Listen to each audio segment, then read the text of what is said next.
বিসমিল্লাহির রহমানির রহিম। ক্রিয়েটিভ ফারুক একাডেমিতে আপনাদের প্রত্যেককে স্বাগতম। তো আজকে আমরা সমাধান করব হচ্ছে অনুশীলনী 16.1 এর 2 নম্বর সমাধান।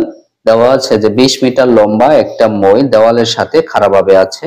মইটির গোড়া দেওয়াল থেকে কত দূরে সরালে উপরের প্রান্ত 4 মিটার নিচে নামবে। তো আমাদের একটা মই, আমরা প্রথমে চিত্রটা আঁকাই নিব।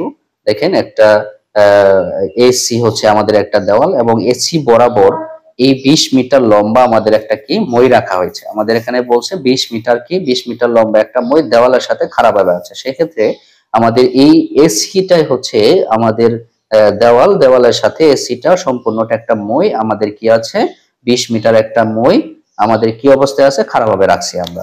20 মিটার একটা মই দেওয়ালের সাথে খাড়াভাবে আছে।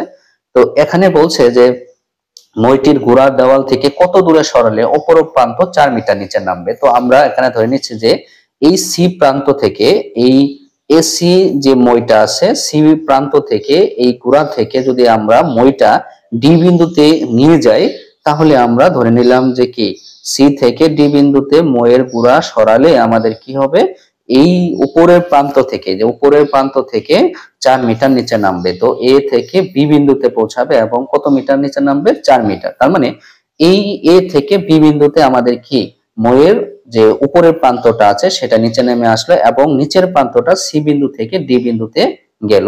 সেক্ষেত্রে দেখেন এসি টোটালটাই ছিল আমাদের কি, এসি টোটালটাই ছিল আমাদের মইয়ের দৈর্ঘ্য। যখন আমরা মইটাকে আমরা এই খাড়াভাবে ছিল সেটা হেলিয়ে দিলাম, তাহলে আমাদের মই দৈর্ঘ্য হয়ে গেল বিডি। তার মানে এসি এবং বিডি, এসির যে দৈর্ঘ্যটা, মইয়ের যে দৈর্ঘ্যটা, এই এসির মইয়ের দৈর্ঘ্যটাই হচ্ছে আমাদের কি বিডির দৈর্ঘ্য। তার মানে আমরা এখানে লিখে নিব যে মইয়ের দৈর্ঘ্য এসি সমান বিডি সমান হচ্ছে 20 মিটার, কারণ এখানে বলেই দিচ্ছে যে 20 মিটার লম্বা একটা কি মই। তাহলে আমাদের এসি এবং বিডি সমান কি হবে, 20 মিটার হবে। এবং যেহেতু এ থেকে বি বিন্দুতে নিচে নামায় কত মিটার হয়েছে, 4 মিটার নিচে নামছে, তার মানে এবি সমান হবে 4 মিটার। যদি এবি সমান 4 মিটার হয় তাহলে বিসি কত, আমাদের টোটাল এসি ছিল কত মিটার, 20 মিটার। তাহলে টোটাল এসি থেকে যদি আমরা এই উপরের প্রান্ত 4 মিটার এবির মানটা বাদ দিই, তাহলে কিন্তু আমরা কি মান পাবো, বিসির মান পাবো। তাহলে বিসি ইকুয়াল টু হবে এসি মাইনাস হবে কি এবি।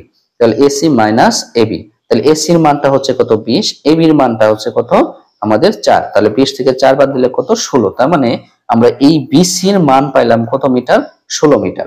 আশা করি তোমরা বুঝতে পেরেছো। এখন এই বিডিসি, তার মানে এই বিডিসি কি হচ্ছে, যেহেতু দেখো বিডিসি একটা সমকোণী ত্রিভুজ হয়ে গেছে, কারণ এই যে কোণে, যে ত্রিভুজের একটি কোণ সমকোণ 90 বা 90 ডিগ্রি, তাকে কি সমকোণী ত্রিভুজ বলে। তাহলে বিডিসি, এখানে সি কোণটা হচ্ছে আমাদের কি সমকোণ। তাহলে আমরা বলতে পারি যে বিডিসি সমকোণী ত্রিভুজ এ। আমরা দেখো এই বিডিসি সমকোণী ত্রিভুজের এইটা হচ্ছে আমাদের অতিভুজ, এটা হচ্ছে ভূমি, এটা হচ্ছে কত লম্ব।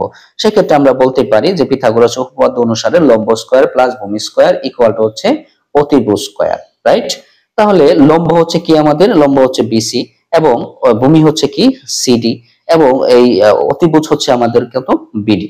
তাহলে আমরা বসাই দিলাম। এরপরে দেখো বিসির মান কত, বিসির মান হচ্ছে কত 16, তুমি 16 পাইছো, বিসির মান 16 বসাইলা। এবং সিডির মান কিন্তু আমরা জানি না, এই কারণে আমরা সিডি রেখে দিলাম। এরপর অতিভুজ কিন্তু তুমি জানো কত মিটার, 20 মিটারে আমরা 20 বসাই দিলাম। এরপরে দেখো 16 কে যদি তুমি বর্গ করো, দুইবার গুণ করো, তাহলে কত হবে 256। এবং সিডি, তো আমরা এখানে সিডির মান নাই, তাহলে আমরা সিডি যেভাবে আছে সেভাবেই রাখবো। এবং 20 কে যদি দুইবার গুণ করো তাহলে কত হবে, 400 হবে।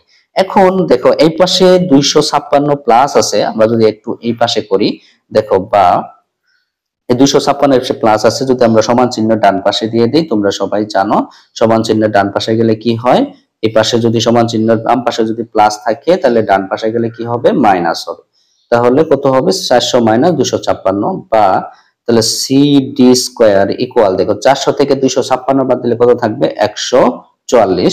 বা এই পাশে যদি স্কয়ার থাকে, সমান চিহ্নের বাম পাশে স্কয়ার থাকলে সেটা আমরা ডান পাশে যে কি হয়ে যায়, রুট ওভার হয়ে যায়। তাহলে কি হবে, রুট ওভার 144। তাহলে সুতরাং সিডি, তাহলে এই রুট ওভার 144 তুমি যদি বর্গমূল করো 144 কে, তাহলে তুমি ফলাফল পাবা কত? 12 মিটার। তাহলে তুমি কিন্তু পেয়ে গেছো যে সিডির মানটা কত মিটার?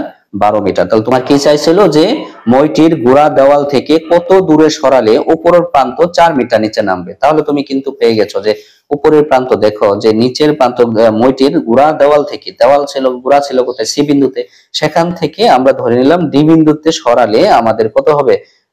যে আমাদের উপরের প্রান্ত 4 মিটার নিচে নামবে। সেক্ষেত্রে আমাদের সিডির মানটা বের করতে পারলে কিন্তু আমাদের কি ফলাফল, কাঙ্ক্ষিত ফলাফল আমরা পেয়ে যাব। তো সেক্ষেত্রে কিন্তু আমরা সিডির মানটা পেয়ে গেছি কত? 12 মিটার। তাহলে আমরা বলতে পারি যে কি মইটির গোড়া দেওয়াল থেকে 12 মিটার সরালে উপরের প্রান্ত কি 4 মিটার নিচে নামবে। তাহলে আমাদের কিন্তু ফলাফল আমরা পেয়ে যাব। তাহলে আমরা এখানে লিখবো যে দেওয়াল থেকে মইটির দূরত্ব হচ্ছে কত মিটার? 12 মিটার। সুতরাং আনসার কত হবে? 12 মিটার। আশা করি তোমরা বুঝতে পেরেছো। এরপরে যদি বুঝতে না পারো তাহলে অবশ্যই কমেন্টে জানাবো, আমি পুনরায় বুঝিয়ে দেওয়ার জন্য চেষ্টা করব। ধন্যবাদ সবাইকে।